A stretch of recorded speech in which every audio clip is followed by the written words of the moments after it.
오늘 또 이는 새벽 주님의 음성을 사모하며 나오신 여러분 축복하고 환영합니다. 오늘 우리가 읽고 묵상할 성경은요, 민수기 1장부터 3장까지입니다. 이 장들은 시내 광야에서 하나님께서 이스라엘 각 지파를 계수하여 진영과 행진의 질서를 세우시고요, 레위인을 특별히 구별해서 성막 봉사, 회막 수호의 책임을 맡기시는 내용입니다. 사랑하는 성도 여러분, 이스라엘 백성이요 출애굽의 큰 은혜를 경험한 뒤에 지금 시내 광야에 머물러 있습니다. 애굽의 종살이에서 벗어났지만 약속의 땅에는 아직 들어가지 못한 사이의 시간을 지내고 있습니다. 민수기 1장은요 바로 그 전환점에서 주어진 말씀입니다. 장소는 시내 광야, 때는 출애굽 후 둘째 해 둘째 달 초하루였습니다. 하나님은 막연한 열심이 아니라 앞으로의 길을 준비하는 구체적 질서를 주시며 공동체를 다시 정비하게 하시죠. 이 배경은 오늘 우리의 현실과도 닮아 있습니다. 우리도 이미 구원의 은혜를 받았지만 삶의 현장에서는 여전히 광야 같은 시간들을 만납니다. 방향이 흐려지고 마음이 지칠 때가 종종 있습니다. 그러나 성경은 그런 때일수록 하나님이 자기 백성을 두려워 버려두지 않으신다, 이렇게 증언하고 계시죠. 하나님은 언약 백성을 예배의 자리에서 다시 묶어 세우시고 약속을 향한 걸음을 준비시키십니다. 그래서 오늘 말씀을 단순한 역사 기록이 아니라 광야를 지나는 신앙 공동체가 어떻게 다시 서야 하는지를 보여주는 말씀으로 우리가 함께 보아야 하겠습니다. 1절 말씀입니다. 이스라엘 자손이 애굽 땅에서 나온 후 둘째 해 둘째 달 첫째 날에 여호와께서 시내 광야 회막에서 모세에게 말씀하여 이르시되. 지금 이스라엘 자손이 어디에 있죠? 광야에 있습니다. 아직 약속이 성취되지 않은 그런 상태입니다. 정착이 아니라 이동 중입니다. 안정이 아니라 여전히 긴장 속에 있습니다. 우리는 종종 이렇게 생각합니다. 문제가 정리되면 말씀을 잘 들을 수 있어. 마음이 편해지면 기도도 더 잘 될 거라고. 근데 성경의 순서는 반대입니다. 정리된 후에 말씀이 오는 게 아니라 말씀이 들어와서 삶을 정리한다는 거죠. 여기서 말씀이라고 하는 단어는 단순히 말한다 정도가 아닙니다.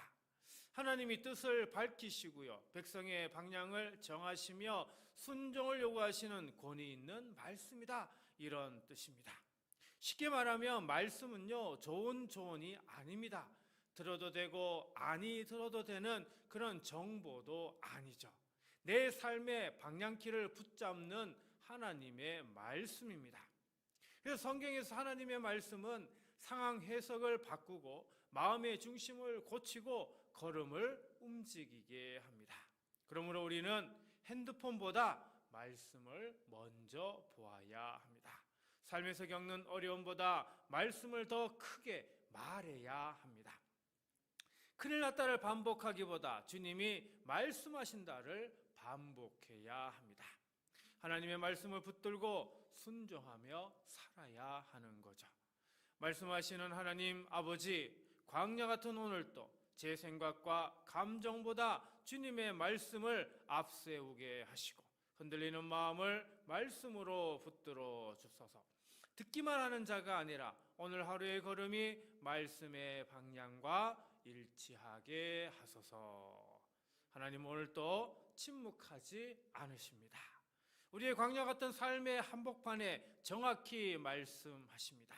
그 말씀을 먼저 듣는 가정마다 평안함이 임하고 그 말씀을 붙드는 일터마다 지혜가 열리며 그 말씀에 순종하는 성도마다 흔들림 대신에 담대함이 세워지기를 간절히 소망합니다.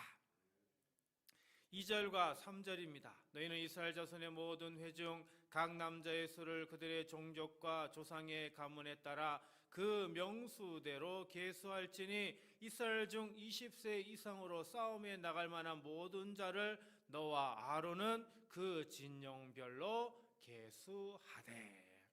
여기서 중요한 단어는 2절에도 나오고 3절에도 나오는 계수하다라고 하는 단어입니다. 이 단어는요, 단지 숫자를 세는 정도가 아닙니다. 점검하다, 맡기다, 돌보다, 이런 의미가 담겨져 있죠. 즉 하나님이 백성을 계수하신다는 것은 머릿수 파악이 아니라 한 사람씩 살피고 사명을 맡기고 책임 있게 돌보신다, 이런 뜻이 있죠. 쉽게 말해 하나님 나라의 계수는 통계가 아니라 관계이고, 관리만이 아니라 돌봄이며, 동업만이 아니라 사명 부여다라고 하는 겁니다. 하나님은 우리 이름을 다 아십니다. 군중속 알지 못하는 사람 익명으로 보지 않으십니다. 저 사람이 아니라 내 사람으로 부르시죠. 그래서 우리를 아시는 하나님은 우리 자리를 정하여 주십니다. 2절에 보니까 그들의 종족과 조상의 가문에 따라라고 합니다. 3절에 보니까 진영별로라고 이렇게 이야기합니다. 광야에서는 자리가 곧 생명이죠. 내 자리를 알고 지키는 것이, 우리는 이걸 믿음이라 이야기할 수 있습니다. 하나님은 우리 책임을 통해 공동체를 세우십니다. 누군가의 충성이 공동체를 살립니다. 작은 순종 하나가 교회를 건강하게 만드는 겁니다. 그러므로 나는 할 수 있는 게 없어요 라는 말을 우리는 줄여야 합니다. 하나님은 이미 내게 맡기신 자리가 있기 때문이죠. 하나님, 저를 잊지 않으시고 계수하여 주심을 감사합니다.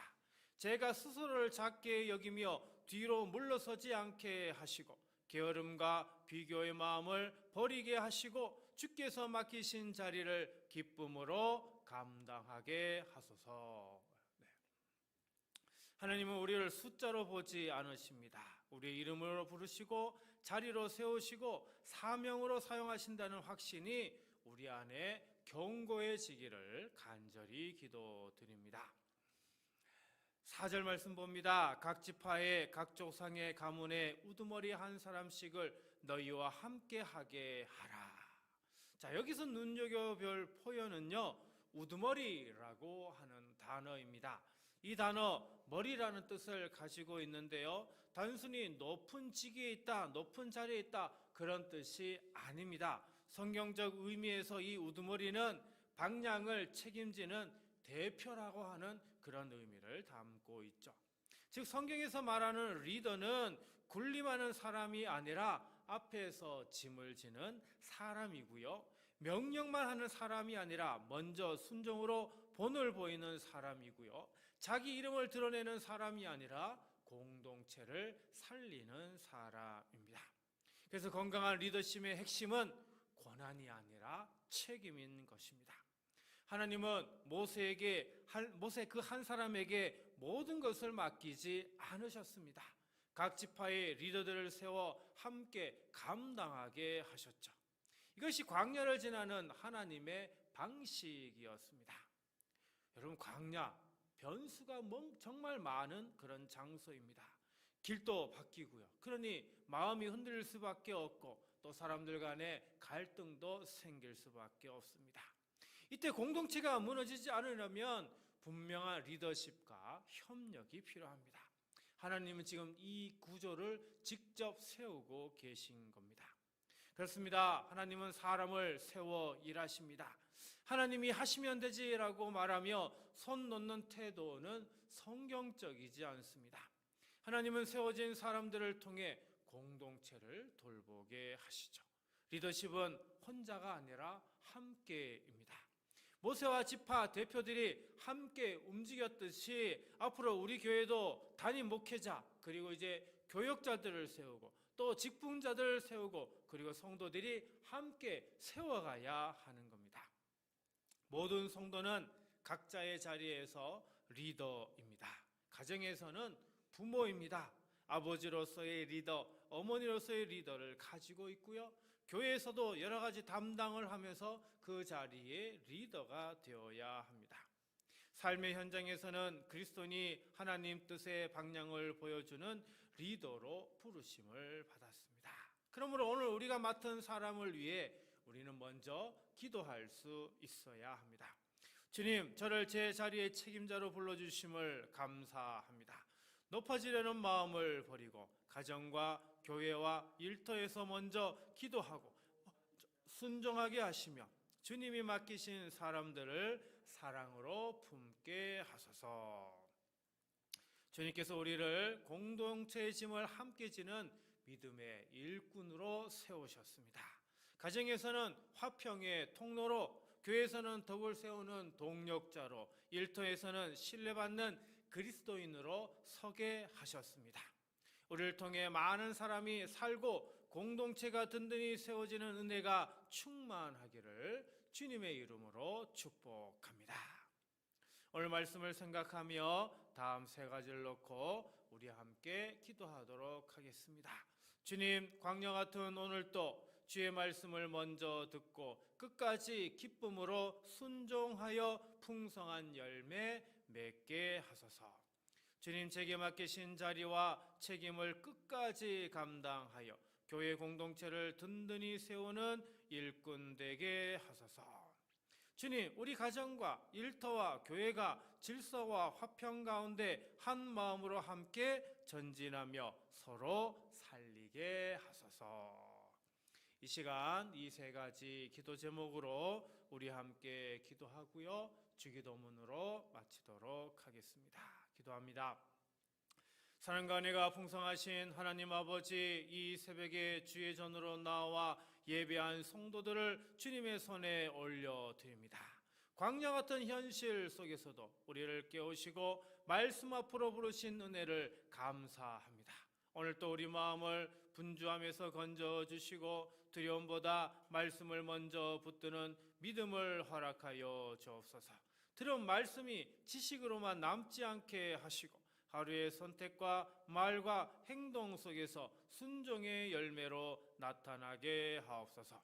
주님, 성도 한 사람 한 사람을 이름으로 기억하시고 맡기신 자리에서 충성하도록 힘을 더하여 주옵소서. 가정에서는 사랑으로 섬기게 하시고 일터에서는 정직과 성실로 빛을 내게 하시며 교회에서는 덕을 세우는 말과 태도로 서로를 살리게 하옵소서. 책임을 피하지 않게 하시고 비교와 낙심에 묶이지 않게 하시며 작은 순종을 끝까지 이어가는 거룩한 끈기를 허락하여 주옵소서. 특별히 연약한 성도들을 붙들어 주옵소서. 몸이 아픈 성도에게 치유의 은혜를, 마음이 지친 성도에게 하늘의 위로를, 관계로 눌린 성도에게 화해의 길을, 경제적 무게로 힘겨운 가정에는 일용할 양식과 필요한 도움을 채워 주옵소서. 자녀 세대에게는 믿음의 뿌리를 깊게 하시고 다음 세대를 말씀 위에 굳게 세워 주옵소서. 오늘 하루도 성령님께서 우리 걸음을 인도하셔서 넘어질 자리에서 지켜주시고 시험의 순간마다 분별력을 주시며 어디서든 그리스도의 향기를 드러내게 하여 주옵소서. 새벽에 드린 기도가 저녁까지 이어지게 하시고 우리 둔포 성도교회가 말씀과 기도, 사랑과 섬김으로 지역을 밝히는 교회 되게 하옵소서. 이 모든 말씀 우리 주 예수 그리스도의 이름으로 축복하며 간절히 기도하옵나이다.